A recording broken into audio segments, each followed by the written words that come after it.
হ্যাঁ বস, একটা কাজ করো, এই সুইচটা দিয়ে ওই বাল্বগুলোকে জ্বালাও। এই সুইচ দিয়ে? এই সুইচ দিয়ে? হ্যাঁ হ্যাঁ, এই সুইচটা দিয়ে। আরে এর মধ্যে কোনো কানেকশন দেওয়া নেই, কিভাবে জ্বলবে? তুমি প্রশ্ন করো না, কখনো কখনো আমার কথাটাও মেনে নাও। কখনো কখনো। এই অন করলাম। কই স্যার, কিছুই তো হলো না। হবে হবে। আরে কি হবে? কিছুই হবে না। হবে ভাই, বিলিভ মি, হবে। এক মিনিট। আরে ওর শরীর ঠিক আছে তো? হ্যাঁ স্যার, জানি না কি হয়েছে, প্রফেসর কুমারের সঙ্গে দেখা করে আসার পর থেকেই উনি বাল্ব নিয়ে খেলে যাচ্ছেন। একটা কথা বলো, ওই ফিঙ্গারপ্রিন্ট গুলোর খবর কি, যেগুলো তুমি হোটেলের লোকেদের কাছ থেকে নিয়েছিলে আর ওই রুমটা থেকে নিয়েছিলে? স্যার, অনেক ফিঙ্গারপ্রিন্টস পাওয়া গেছে, কিন্তু সবগুলো স্টাফ মেম্বারসদেরই, এছাড়া আর কারোর পাওয়া যায়নি। এটা কিভাবে সম্ভব? এই যে দাদা, একটু এই দিকেও দেখুন। হ্যাঁ হ্যাঁ দেখছি। হ্যাঁ,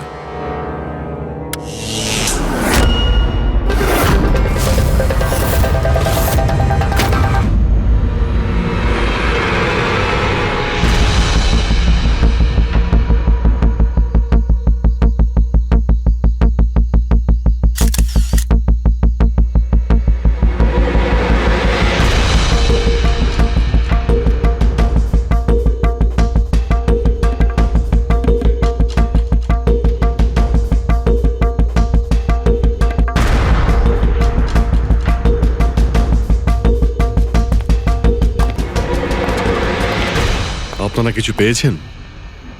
না স্যার, এমনিতেই তো জানা যায় যে কিভাবে আগুন লেগেছে, কিন্তু এখানে তো বোঝাই যাচ্ছে না যে আগুন লাগার কারণটা কি। আচ্ছা,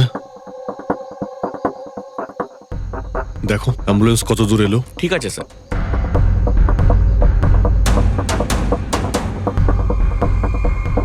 খুব বাজেভাবে ঝলসে গেছে। অদ্ভুত ব্যাপার, জানতেই পারা যাচ্ছে না যে আগুনটা কি করে লাগলো।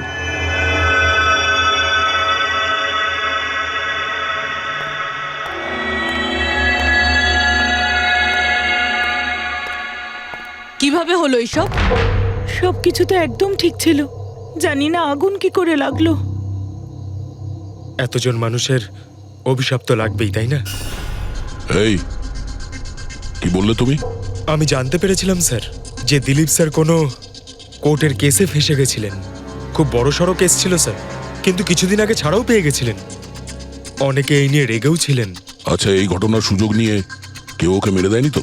না, কোর্টে উনি নির্দোষ প্রমাণিত হয়েছিলেন, উনি কিচ্ছু করেননি। কি কি কেস ছিল? 9 বছর আগে জামাইবাবু থিয়েটারে আগুন লেগে গিয়েছিল, যার জন্য বেশ কয়েকজন মারাও গিয়েছিল, আর সমস্ত দোষ জামাইবাবুর ঘাড়ে চাপলো। এমনি এমনি কি করে আগুন লাগতে পারে? এটা নিশ্চয়ই কারোর প্ল্যানিং। কাউকে সন্দেহ হচ্ছে আপনাদের? এটা কে করতে পারে? যে কেউ করতে পারে, অনিতাও করতে পারে। কোন অনিতা? টনির ওয়াইফ, ও এখানে এসেও ছিল।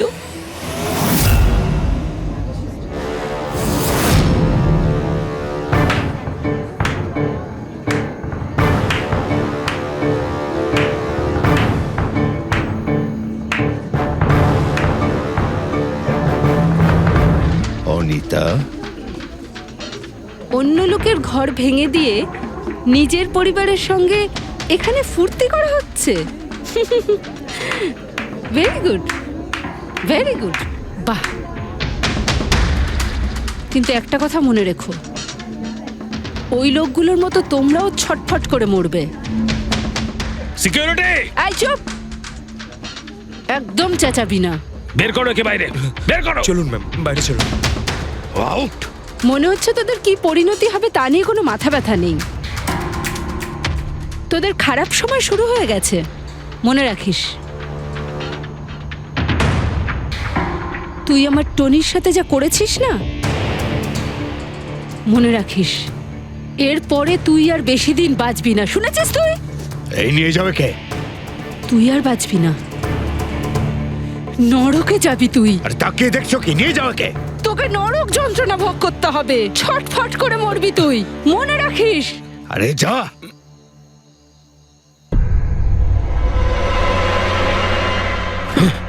Let's enjoy Rohan. আরে ভুলে যাও।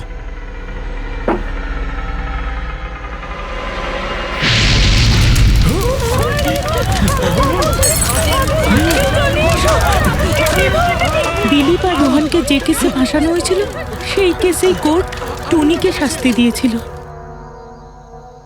আচ্ছা, কে কে জানতো যে আপনারা এখানে এই রেস্টুরেন্টে আসবেন?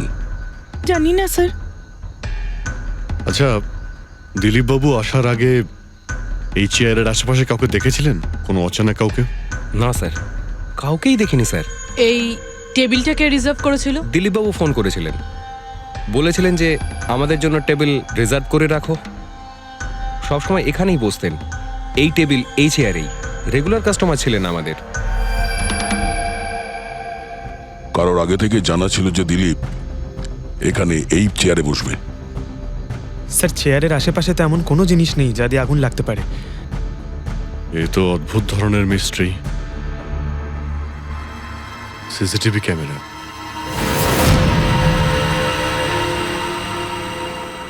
এর ফুটেজ থেকে জানতে পারা যাবে কি হয়েছিল এখানে। ও মাই গড,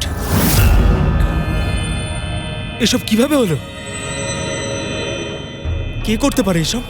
ওই করেছে যে দিলীপকে খুন করেছে প্রমাণ লোপাটের জন্য। আর যে কেউ কিভাবে এই মনিটর রুমে চলে এলো? তোমার সিকিউরিটি কোথায়? স্যার, এই রুমে সিকিউরিটির কোনো প্রয়োজনই হয় না। এর আগে এরকম কখনোই হয়নি স্যার। স্যার স্যার আমার মনে হয় না সিসিটিভি ফুটেজ ডিলিট করার মতো সময়ের কাছে ছিল। ও শুধু ভাঙচুর করেছে। যদি আমরা কোনো এক্সপার্টকে ডাকি স্যার, তাহলে সে হয়তো হার্ড ডিস্ক থেকে রিকভার করতে পারবে।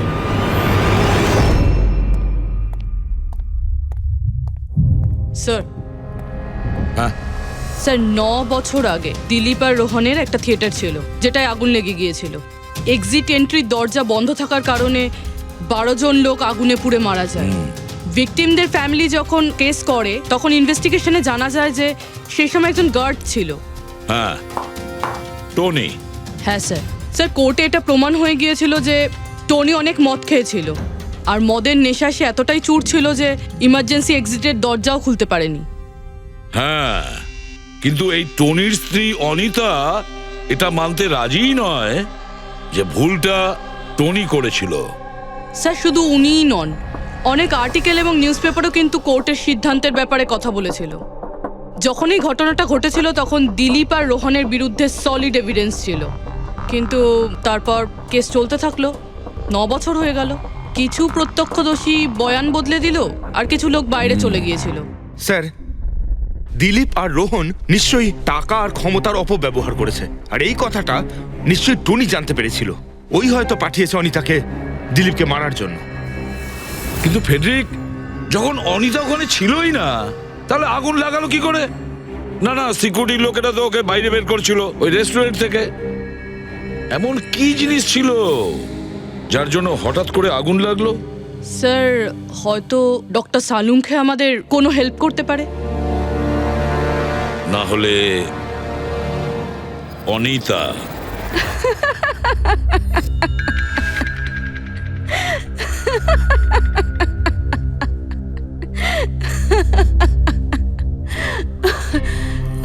আপনারা তো অবাক হচ্ছেন কেন? আমার হাসি দেখে নাকি দিলীপের মৃত্যুর জন্য? দিলীপের মারা যাওয়াতে এত আনন্দ কিসের? আচ্ছা, আমি খুশি হব না তো আর কে হবে বলুন তো? কালকে রাত্রে রেস্টুরেন্টের থেকে বেরোনোর পর তুমি কোথায় গিয়েছিলে? জেলে, আমার স্বামীর সঙ্গে দেখা করতে। ওয়ার্ডেনের কাছে সমস্ত রেকর্ড আছে, আপনারা চাইলে চেক করতে পারেন। সেটা তো আমরা করবই। আর এইটাও যে তুমি ওই আগুনটা লাগালে কিভাবে? কোনো কালো জাদু করেছিলে তুমি? দিলীপের গায়ে হঠাৎ করে আগুন লাগলো কি করে? কালো জাদু জানলে অবশ্যই প্রয়োগ করতাম, কিন্তু আমি খুব খুশি হয়েছি। দিলীপও ঠিক সেইভাবেই ছটপট করে মরেছে যেভাবে 9 বছর আগে ওই নিরীহ লোকগুলো মারা গেছিল, যেটা শাস্তি এখন আমার স্বামী টনি ভুগছে। তুমি এইটা কিভাবে বলতে পারো যে টনির কোনো ভুল ছিল না? তুমি তো ওখানে ছিলেই না। আমি ওখানে ছিলাম না, কিন্তু টনি এখানে ছিল। সেদিন ওর শরীর খারাপ ছিল। ওর মালিকদের মানে রোহন আর দিলীপকে বলে তাড়াতাড়ি বাড়ি চলে আসে, আগুন লাগার অনেক আগেই। ভুল ওদের দুজনের ছিল। ওরাই পুরনো দরজা ঠিক করায়নি, যার জন্য ওখানে আগুনে পুড়ে অনেক লোক মারা গেছিল। আমার স্বামীর নয়, ওদের দুজনের দোষ ছিল। তাতে তোমার নিশ্চয়ই খুব রাগ হয়েছিল, ওদেরকে মেরে ফেলারও ইচ্ছে হয়েছিল। 12 জন মারা গেছিল ওখানে। আমার থেকে অনেক বেশি রাগ ওদের পরিবারের লোকেদের হয়েছিল। কিন্তু এখন হয়তো ওরা খুব খুশি দিলীপের মৃত্যুর খবর শুনে। খুব খুশি হয়েছে। ওরা আরো বেশি আনন্দ পাবে যেদিন রোহন পুড়ে মরবে।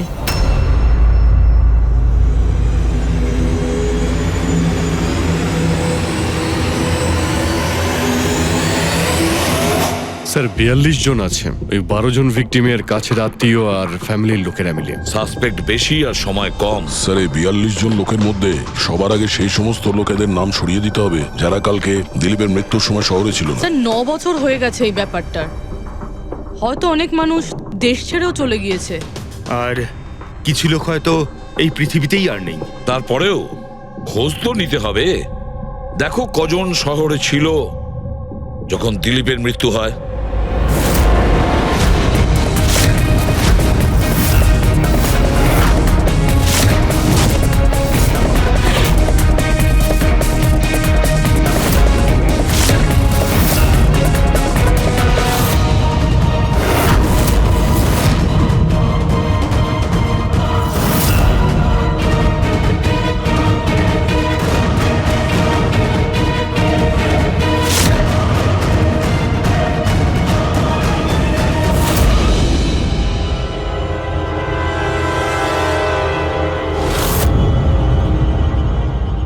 হ্যাঁ পঙ্কজ, কজন এখানে আছে?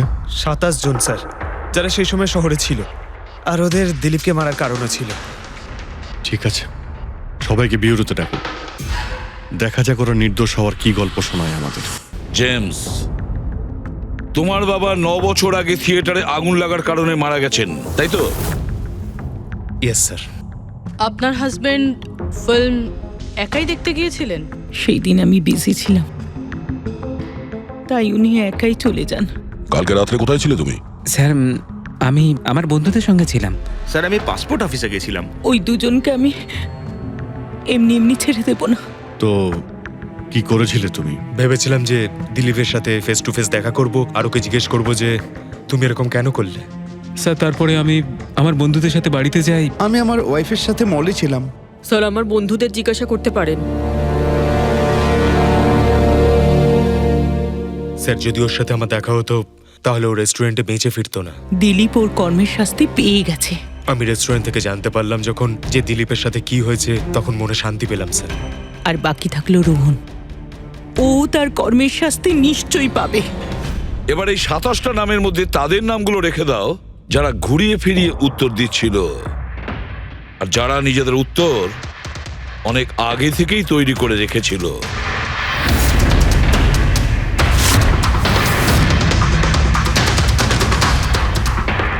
স্যার এবার 15 জন রইল। এবার এই 15 জনকে ওই দিনের ব্যাপারে জিজ্ঞাসা করতে হবে যখন 9 বছর আগে থিয়েটারে আগুন লেগেছিল। দেখা যাক কে সব থেকে বেশি রেগে যায় আর কে মুখ ঘুরিয়ে নেয়। স্যার আমার ভাই মাধ্যমিক পাশ করেছিল। ও বলেছিল বন্ধুদের পার্টি দিতে চায়, সিনেমা দেখাতে চায়, টাকা দাও। স্যার আমি সেই জন্য ওকে টাকাও দিয়েছিলাম। হয়তো ওই টাকাটা আমার ওকে দেওয়া একেবারেই উচিত হয়নি স্যার। যে এই কাজটা করে থাকুক খুব ভালো করেছে। আজকে আমি খুশি, আজ আমি খুব খুশি। কুমারবাবু, আপনি ইউনিভার্সিটিতে ফিজিক্সের প্রফেসর, তাই তো? Yes sir, head of the department physics. কিন্তু আমার নিজের ছেলেরই পড়াশোনায় কোনো ইন্টারেস্টই ছিল না। অনেক বকেছি আমি ওকে, কিন্তু তাতে কোনো রকম কোনো লাভই হয়নি। 1 নম্বরের বদমাইশ হয়ে উঠেছিল। সেদিনও কলেজ বাঙ্ক করে বন্ধুদের সাথে সিনেমা দেখতে চলে গিয়েছিল। আর স্যার, তারপর ও আর কোনোদিন বাড়ি ফিরে আসেনি। হিমেশ, রাইট? তুমি কন্ট্রাক্টর না? হ্যাঁ স্যার। হিমেশ, 9 বছর আগে তুমি তোমার স্ত্রীর সঙ্গে সিনেমা দেখতে গিয়েছিল ওই সিনেমা হলে? আমাদের নতুন নতুন বিয়ে হয়েছিল, স্যালোনির সাথে সিনেমা দেখতে গিয়েছিলাম। ওর খুব খিদে পেয়েছিল, আমি সিঙ্গাড়া আনতে বাইরে গেছিলাম। আমি ওখানে ফিরে গিয়ে দেখলাম ওখানকার দরজা লক হয়ে গেছে, আর ভেতর থেকে লোকেদের চিৎকার চেঁচামেচি শোনা যাচ্ছিল, আর আর খুব ধোঁয়া বেরোচ্ছিল ওখান থেকে। আমি স্যার দরজা খোলার অনেক চেষ্টা করেছিলাম, আমি খুব চেষ্টা করেছিলাম। আমি পাগলের মতো দরজায় ধাক্কা দিতে থাকি। সালোনি সালোনি সালোনি বলে আমি চিৎকার করতে থাকি, কিন্তু আমি কিচ্ছু করতে পারিনি স্যার, আমি কিচ্ছু করতে পারিনি। আমার সালোনিকে আমি বাঁচাতে পারিনি। ওখানে তো একটা গার্ডও ছিল না, টনি? ও কি দরজা খোলেনি? ছিল না স্যার। ওখানে কোনো গার্ড, মানে আর কাউকে দেখেছিলে তুমি? কেউ ছিল না স্যার, কেউ ছিল না। আমি 9 বছর আগে কোর্টে যে কথা বলেছি আজও তাই বলছি। যখন সিনেমা হলে আগুন লেগেছিল তখন টনি ওখানে ছিল না স্যার।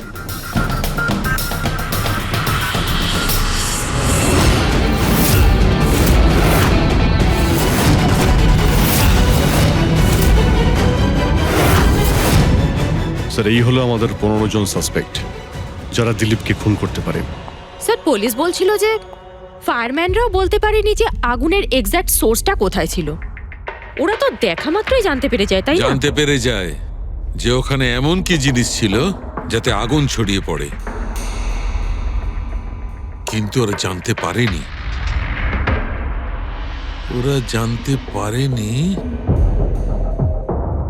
ওরা এই জন্য জানতে পারেনি কারণ ওই জিনিসটার না ছিল কোনো গন্ধ, না ছিল রং। Exactly sir. যদি এটা লিকুইড হতো না তাহলে দিলীপ নিশ্চয়ই বুঝতে পারতো ওই চেয়ারটায় বসা মাত্রই। আর পাউডার থাকলে আমরা টেস্ট করে পেয়ে যেতাম। তার মানে এটা তো গ্যাস। তার মানে হচ্ছে এটা ছিল গ্যাস। গ্যাস? এই জন্য ওই ফায়ারম্যান জানতে পারেনি যে কিসের জন্য আগুন লেগেছিল। ইনফ্লেমেবল গ্যাস বস, যার শুধু একটা স্পার্কের দরকার হয় জ্বলে উঠবার জন্য। কিন্তু একটা কথা বুঝতে পারছি না, দিলীপ যে চেয়ারে বসেছিল সে চেয়ারে গ্যাস আসলো কোথা থেকে? চেয়ার থেকেই। কি? চেয়ার থেকে? সেটা এইভাবে বস, যে চেয়ারে দিলীপ বসেছিল তার নিচের অংশে কেউ ওই ইনফ্লেমেবল গ্যাসকে স্প্রে করেছিল। মারা যাওয়ার সময় দিলীপের সংস্পর্শে দুটো জিনিস ছিল। একটা তো এই চেয়ার যেটাতে ও বসেছিল, আর একটা ওয়াইনের গ্লাস যেটা ও হাতে ধরেছিল।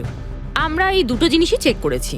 তো এই চেয়ারটার থেকে আমরা ইনফ্লেমেবল গ্যাসের কিছু ট্রেসেস পেয়েছি। বস, আমাদের আশেপাশের পরিবেশে সর্বদা জ্বলনশীল পদার্থ ঘুরে বেড়ায়, যেটা কখনো কখনো স্পন্টেনিয়াসলি জ্বলে যায়।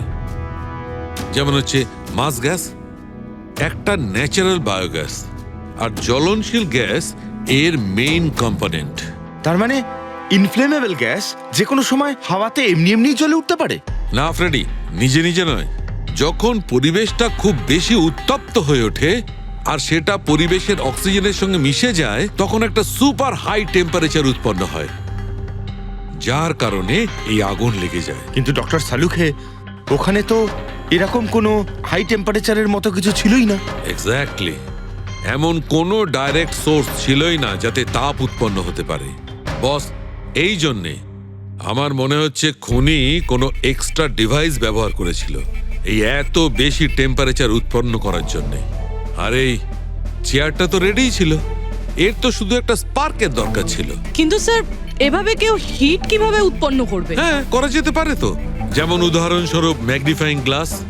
ম্যাগনিফাইং গ্লাস দিয়ে সূর্যের রশ্মিকে বিশেষভাবে ফোকাস করে আমরা ছেলেবেলায় কাগজ পড়াতাম।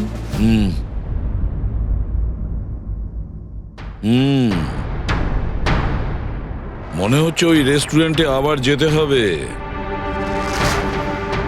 খোঁজ নিতে হবে কিসের থেকে আগুনটা লেগেছিল।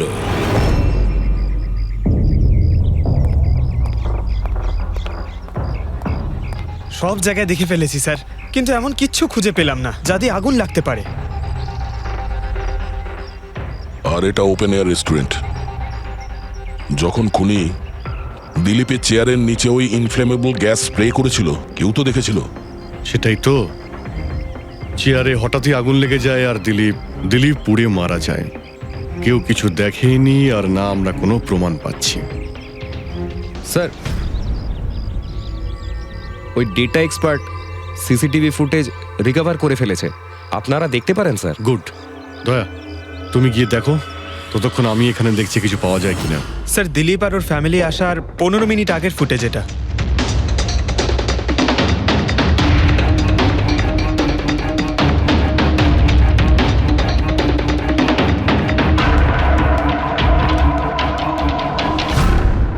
এ চেয়ার চেঞ্জ করছে।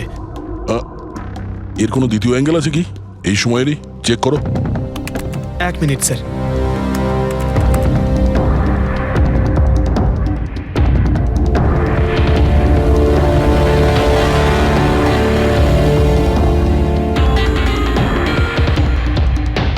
ও চেয়ারটার সঙ্গে কি করছে? গ্যাস স্প্রে করছে নাকি? হ্যাঁ, ও নিজের চেয়ারে গ্যাস স্প্রে করলো, আর ও নিজের চেয়ারের সঙ্গে ওই চেয়ারটা বদলে দিল যেটায় দিলীপ বসতো।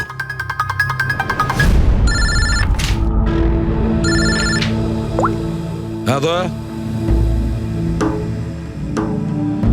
আচ্ছা, গ্রেট, গুড ওয়ার্ক দয়া, গুড ওয়ার্ক। কি হলো স্যার? যে দিলীপের চেয়ারটা কারসাজি করেছিল তার খোঁজ পাওয়া গেছে। সে আসলে একটা লোক, ওর শারীরিক গঠনটাও জানা গেছে। আর দেখি আমরা, দয়া ফটোটা পাঠাচ্ছে।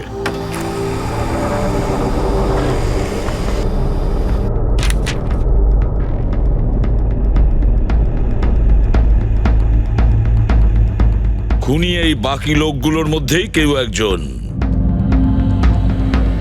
এদেরই মধ্যে কেউ। আর এবার এর পরের শিকার রোহান।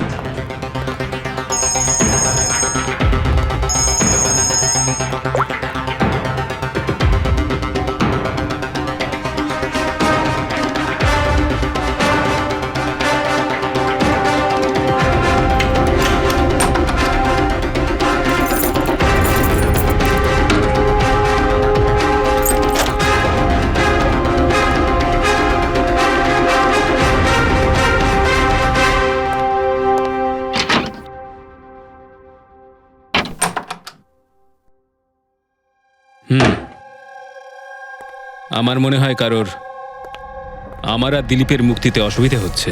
আমার প্রাণের ঝুঁকি আছে এখানে। I'll talk you later, bye. Sir, everything is okay. All right, তুমি এখানেই থাকবে আর কাউকে ভেতরে ঢুকতে দেবে না। Be alert, okay? Okay sir.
বাঁচাও, বাঁচাও,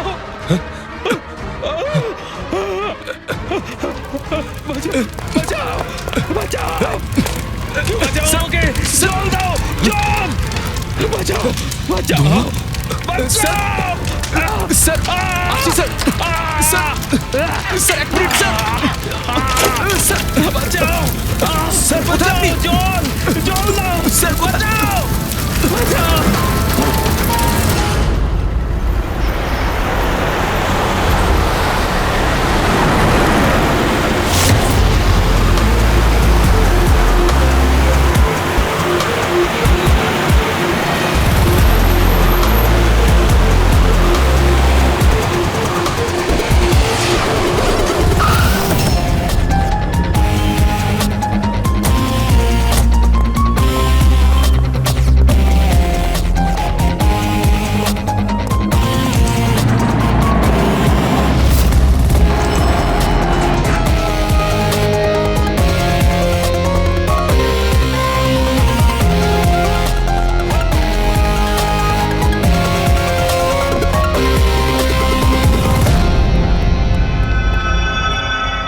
My God!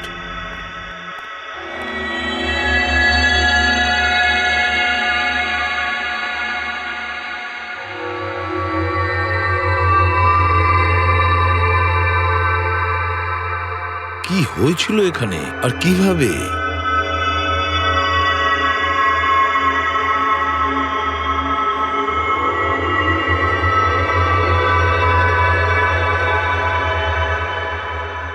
এখানে আর অন্য কোনো জিনিসের স্মেল পাওয়া যাচ্ছে না, শুধু এই পোড়া লাশটার দুর্গন্ধ ছাড়া। মানে স্যার এই মার্ডারটাও ইনফ্লেমেবল গ্যাস দিয়েই করা হয়েছে। হয়তো। এসব হলো কিভাবে? হ্যাঁ স্যার আসলে আমি রোহন স্যারের বডিগার্ড। আচ্ছা, তাহলে আপনারা কোথায় ছিলেন যখন এসব হলো? স্যার রোহন স্যার আমাকে বাইরে পাহারা দিতে বলেছিলেন। তার কিছুক্ষণ পরেই আমি ওনার চিৎকার শুনতে পেয়ে ওনার রুমের দিকে দৌড়ে আসি আর দেখি দরজার চারদিক থেকে ধোঁয়া বেরোচ্ছিল। আমি অন্য চাবি দিয়ে দরজা খুলে ভিতরে যাওয়ার পর দেখলাম যে স্যার ততক্ষণে রোহন স্যার পুড়ে গেছেন। আপনারাও কেউ কিছু জানেন না? অদ্ভুত ব্যাপার, রুমের মধ্যে কোনো সূত্র পাচ্ছি না, শর্ট সার্কিট হয়নি, পর্দাটা ভেতর থেকে বন্ধ, এই উইন্ডোজটা পার্মানেন্টলি ক্লোজড, কেউ বাইরে থেকে ভেতরেও আসতে পারবে না, আর বাইরে থেকে ভেতরে কোনো ভিউও নেই, কেউ দেখতেও পাবে না। তাহলে লোকটা মরলো কিভাবে?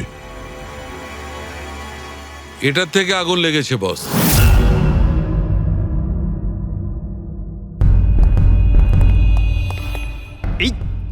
এই জিনিসটা দিয়ে এটা কি স্যার? এটা হচ্ছে ফিলামেন্ট। ফিলামেন্ট? ইলেকট্রিক বাল্বের ভেতরের ফিলামেন্ট।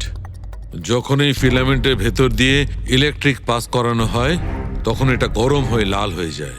বস, খুনিও এই টেকনিকটাই ব্যবহার করেছে ওই জ্বলনশীল গ্যাসটাকে জ্বালানোর জন্য। কিন্তু ওই রেস্টুরেন্টে যেখানে দিলীপ মারা গিয়েছিল ওখানে তো আমরা এরকম কোনো ফিলামেন্টের মতন কিছু পাইনি। বস, এত ছোট্ট একটা জিনিস, ওটা খোলা জায়গা, হয়তো কোথাও উড়ে চলে গেছে, কিন্তু এখানে তো পুরো ঘরটাই বন্ধ, তাই জন্যে খাটের তলায় এটা আমি পেয়ে গেছি। কিন্তু স্যার ফিলামেন্ট দিয়ে ইলেকট্রিক পাস করানোর জন্য ওয়্যারসের কোনো না কোনো কানেকশন তো থাকা উচিত বেড পর্যন্ত। আছে, এখানেই নিশ্চয় কোথাও আছে। পুরো বেড চেক করেছি আমরা, রুমটাও চেক করেছি, এরকম কিছুই তো পাইনি আমরা। দয়া, ওই দরজাটা কিসের? Manager, yes sir. ওই দরজার ওপারে কি আছে? স্যার আর একটা রুম আছে, এই রুমের সাথে ওটা কানেক্টেড। এমনিতে এই দরজাটা সিল থাকে, এটাকে কেউ খোলে না স্যার। খুলুন এই দরজাটা। Yes sir. আসুন স্যার।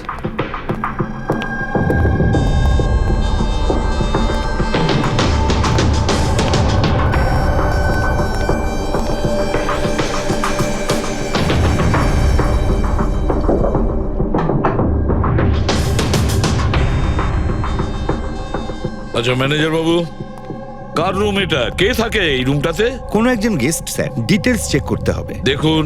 Okay sir.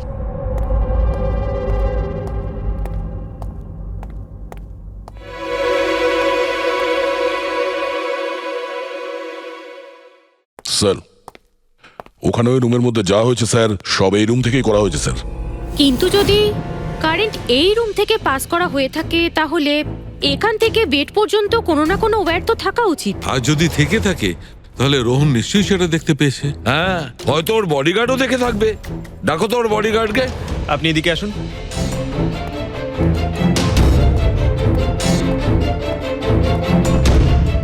একটা কথা বলো, যখন তুমি রোহনের ঘরে এসেছিল তখন কোনো তার দেখেছিলে এখানে, এই দরজা থেকে ওই রুম পর্যন্ত কোনো কিছু?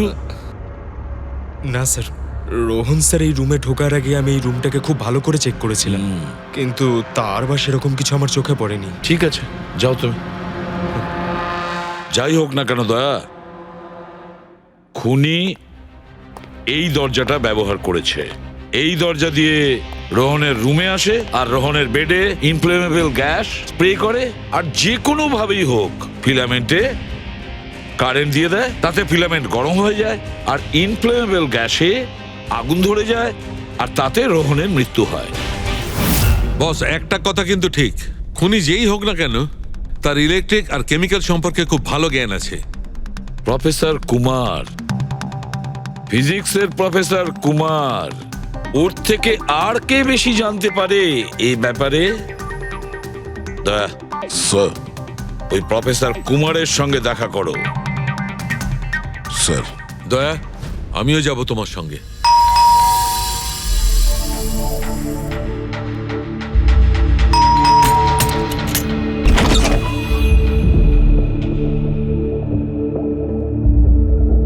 প্রফেসর কুমার আছেন বাড়িতে? হ্যাঁ আছেন, কিন্তু আপনারা? সিআইডি। সিআইডি? সব ঠিক আছে তো স্যার? হ্যাঁ, ওনাকে কিছু জিজ্ঞাসা করার আছে। কোথায় উনি? বাইরে বাচ্চাদের পড়াচ্ছেন, আমি ডেকে আনছি। ঠিক আছে ঠিক আছে, আমরা দেখছি।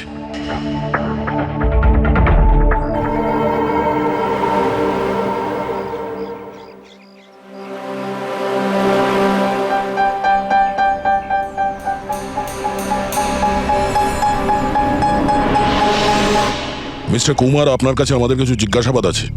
বলুন, কি জানতে চান? আপনি এটাকে চেনেন? এটা তো ফিলামেন্ট। গুড, ঠিক চিনেছেন আপনি। আপনি জানেন আমরা এই ফিলামেন্টটা কোথা থেকে পেয়েছি? সেটা তো আপনারাই বলতে পারবেন কোথা থেকে পেয়েছেন। রোহনের বিছানার নিচে। কাল রাত্রে রোহন ওই বিছানাতেই পুড়ে মারা গেছে। হোয়াট? রোহনও মারা গেছে?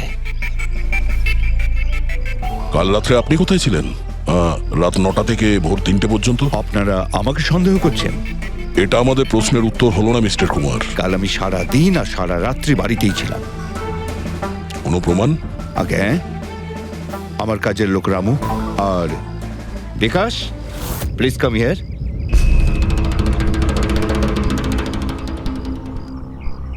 Yes sir. এনাদের বলো যে কাল কোথায় ছিলাম। স্যার, আমাদের সবার এক্সট্রা ক্লাস নিচ্ছিলেন এই বাড়িতেই। কটা থেকে কটা পর্যন্ত? স্যার, সন্ধ্যা 6টা থেকে ভোর 5:30 পর্যন্ত। সামনেই আমাদের এক্সাম, তাই আমরাই স্যারকে রিকোয়েস্ট করেছিলাম এক্সট্রা ক্লাস করানোর জন্য। ঠিক আছে স্যার, তুমি যাও বাবা। স্যার, আমার আরো 5 জন স্টুডেন্টস আছে যারা কাল সকাল 9টা থেকে 5:30 পর্যন্ত আমার কাছে ছিল। বলেন তো ওদেরও ডাকি? ঠিক আছে, এবার আমি যেতে পারি স্টুডেন্টদের পড়াতে? Please please. Thank you.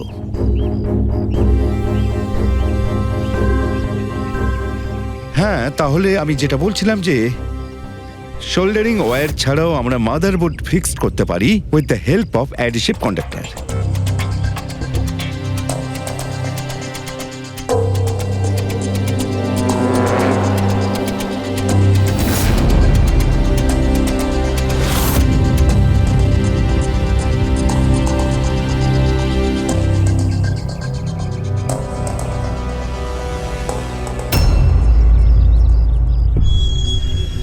My god, my god! আরে ভাই, কি ব্যাপারটা? কি? আরে ভাই, এই ভুলটা আমি কি করে করলাম? কি গড, বুড়ো হয়ে গেছি আমি বুড়ো হয়ে গেছি। দয়া, একটা কাজ করবে, 1 ঘন্টা পরে ফরেন্সিক ল্যাবে দেখা করো। একটা জিনিস দেখাবো। 1 ঘন্টা পরে। আরে ওই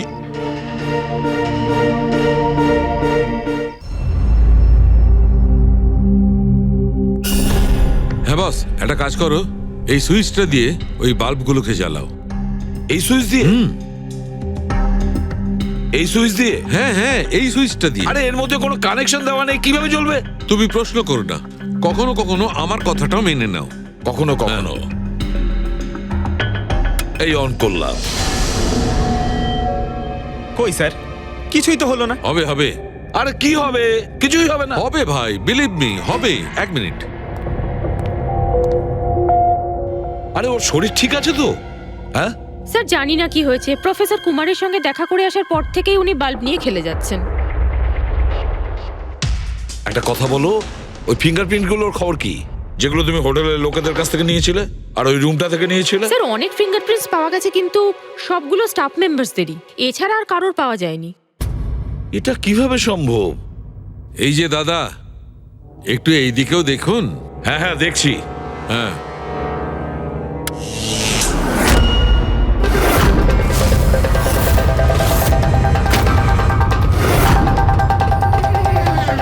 আরে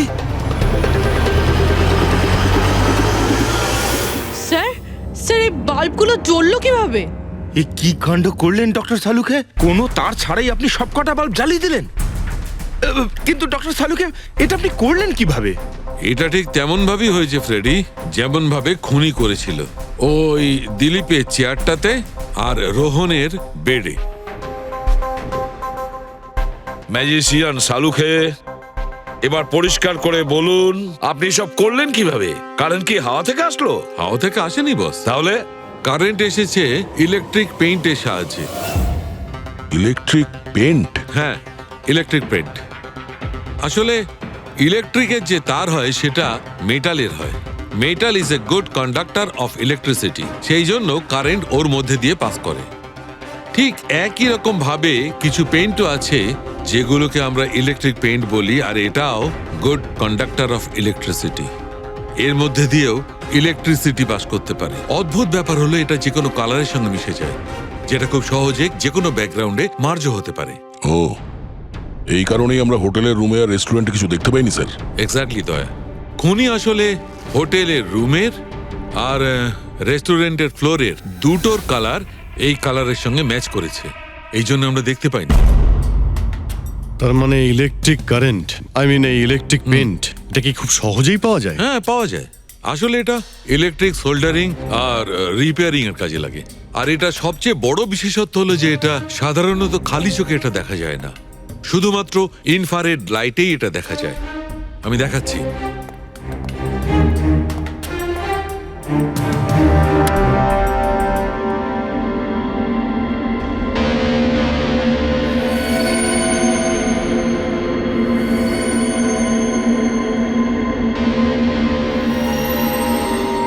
দেখেছো বস? হ্যাঁ, খনিও ঠিক এইভাবেই ইলেকট্রিক পেইন্টের ব্যবহার করেছে আর এই সার্কিট তৈরি করেছে।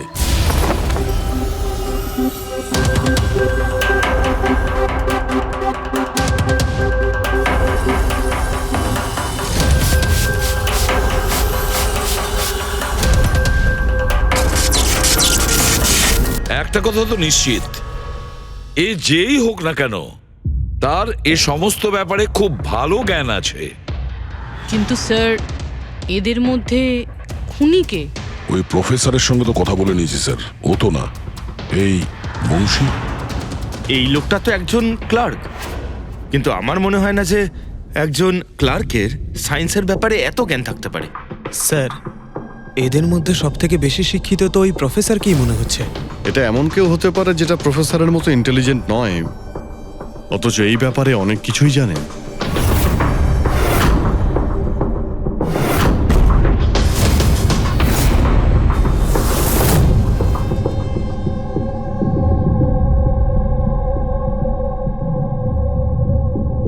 সেই লোকটা অভিজিৎ, এই লোকটাই সে।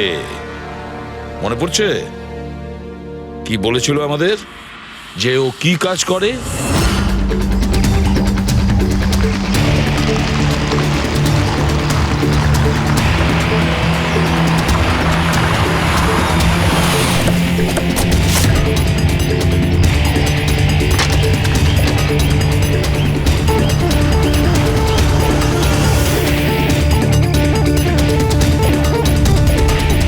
যাওয়া যাক শ্বশুর বাড়ি।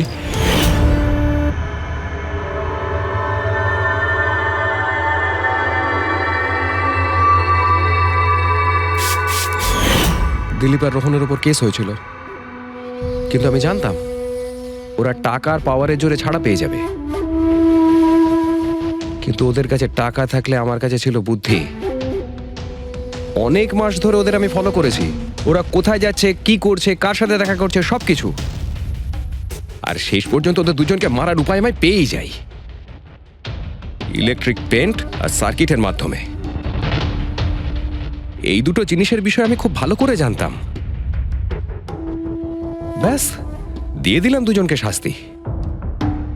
দুজনকে মেরে ফেলেছি জ্যান্ত পুড়িয়ে, যেভাবে ওরা আমার সালোনিকে মেরেছিল। হিমেশ, তোমার স্ত্রীর সঙ্গে যা কিছু হয়েছে সেটার জন্য আমরা সবাই দুঃখিত। কিন্তু দিলীপ আর রোহনকে মেরে তুমি কি পেলে? তুমি কি ফিরে পেলে তোমার স্ত্রীকে? প্রতিশোধের আগুনে পুড়ে তুমি দুজনকে মারলে। আইন তোমাকে কোনোদিন ক্ষমা করবে না। কঠোর থেকে কঠোরতম শাস্তি হবে তোমার।